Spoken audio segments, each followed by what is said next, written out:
आज हम लोग एक्सरसाइज 8.1 का क्वेश्चन नंबर 11 करेंगे। इससे पहले हम लोग 10 क्वेश्चंस कर लिए हैं। यदि आप वो वीडियो नहीं देखे हैं तो जाकर देख लीजिए।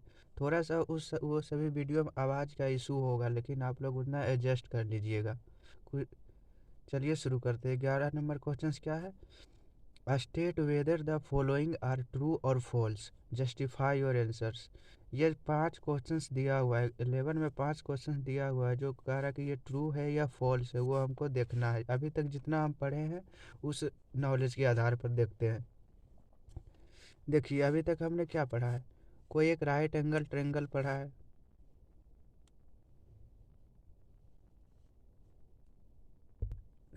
अभी तक हम लोगों ने क्या पढ़ा है एक्सरसाइज 8.1 में? एक राइट एंगल ट्रायंगल पढ़ा है और 6 त्रिकोणमितीय 6 ट्राइगोनोमेट्रिक रेशियो पढ़े हैं हम लोग। एक राइट एंगल ट्रायंगल पढ़े हैं। मान लेते हैं ये right angle triangle A B और सी है। मान लेते हैं ए बी का वैल्यू 3 सेंटीमीटर और बी सी का वैल्यू 4 सेंटीमीटर और ए सी का वैल्यू 5 सेंटीमीटर है। एंगल सी के लिए ये परपेंडिकुलर हो गया ए बी, एंगल सी के लिए ये बेस हो गया बी सी। और ले लेते हैं, मान लेते हैं ये पी है, क्यू है, आर है और एंगल क्यू 90 डिग्री है। हम लोगों ने ये माना था 3 सेंटीमीटर। देखो ए बी सी ही एक ट्रायंगल ए बी सी मान लेते हैं। एंगल सी के सामने लंब 3 सेंटीमीटर था। अब की बार हम लोग इस परपेंडिकुलर को 4 सेंटीमीटर मान लेते हैं और बेस को 3 सेंटीमीटर मान लेते हैं। और ए सी क्या है? ए सी हाइपोटेन्यूस है, तो हाइपोटेन्यूस तो सबसे बड़ी वाली साइड होती है, तो ये 5 सेंटीमीटर ही रहेगा। देखिए पहला नंबर क्वेश्चन क्या है? The value of tan A is always less than 1। The value of tan A is always less than 1। देखो मान लेते हैं ये एंगल ए है, तो tan का फॉर्मूला क्या पढ़े थे? tan ए क्या हो जाएगा? Perpendicular by base. तो परपेंडिकुलर क्या है? ए के लिए परपेंडिकुलर 4 और बेस 3 हो जाएगा। ये तो 3, यदि 4 में 3 से को डिवाइड करेंगे तो 1 पॉइंट समथिंग आ जाएगा। तो इसका मतलब टेन ए का मान ऑलवेज लेस देन 1 होगा नहीं। ये तो इसका आंसर क्या होगा? ये फॉल्स है।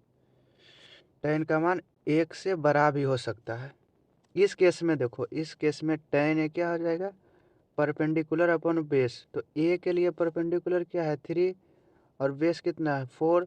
तो 0 पॉइंट समथिंग आ जाएगा। तो इसका मतलब इस केस में टेन का मान 1 से कम होगा, लेकिन इस केस में टेन का मान 1 से अधिक होगा। इसलिए वैल्यू ऑफ टेन ऑलवेज बोल रहा है, तो ऑलवेज लेस देन 1 होता है नहीं, तो ये फॉल्स है। से के बराबर 12/5 for some value of angle A. Sec का फॉर्मूला हम लोग क्या पढ़े? सेक सेक सेक थीटा क्या पढ़े हैं? Hypotenuse upon base. तो हाइपोटेन्यूस क्या है? 12, बेस क्या है? 5। तो इसका मतलब क्या है? ये हाइपोटेन्यूस सबसे बड़ी वाली भुजा होती है, सबसे बड़ी वाली साइड होती है, तो हाइपोटेन्यूस 12 है। बेस से बेस से तो बड़ी है, तो बेस से बड़ी है, तो इसका मतलब ये सही है, ये ट्रू है। क्वेश्चन नंबर 3 क्या? Cos A is the abbreviation used for the cosecant A of angle A. देखो कोस कोस ए कोसाइन का एब्रीविएशन फॉर्म होता है। जो कोसेकेंट जो होता है, वो कोसेक का एब्रीविएशन फॉर्म होता है। ये हम लोग इंट्रोडक्शन में पढ़ लिए, तो ये क्या है? ये फॉल्स है। 3 नंबर फॉल्स।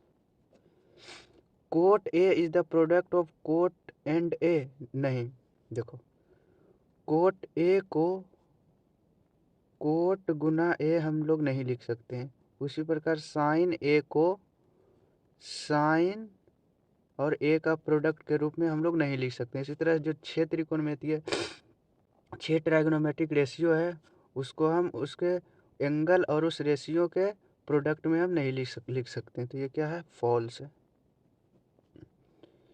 साइन थीटा बराबर 4/3 फॉर सम एंगल थीटा। देखो यदि थीटा ये मान लिए, ठीक, तो साइन थीटा क्या हो जाएगा, 4/5 हो जाएगा, क्योंकि परपेंडिकुलर अपॉन हाइपोटेन्यूस। अगर इसके लिए थीटा माने, एंगल ए थीटा है इस ट्रायंगल में, तो साइन थीटा क्या हो जाएगा, साइन थीटा क्या होता है, हाई परपेंडिकुलर अपॉन हाइपोटेन्यूस। तो परपेंडिकुलर क्या है 3 और हाइपोटेन्यूस क्या है 5। तो इस दोनों केस में जो डिनोमिनेटर है, डिनोमिनेटर मतलब जो हाइपोटेनियस है, जो हाइपोटेन्यूस है, वो परपेंडिकुलर से बड़ा है। तो यहाँ देखो साइन थीटा क्या होता है, यहाँ साइन थीटा बराबर 4/3 दिया हुआ है, ठीक।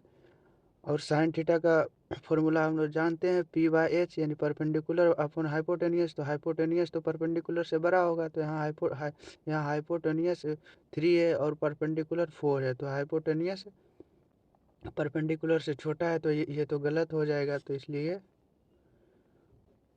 क्वेश्चन नंबर 5 क्या है, फॉल्स है।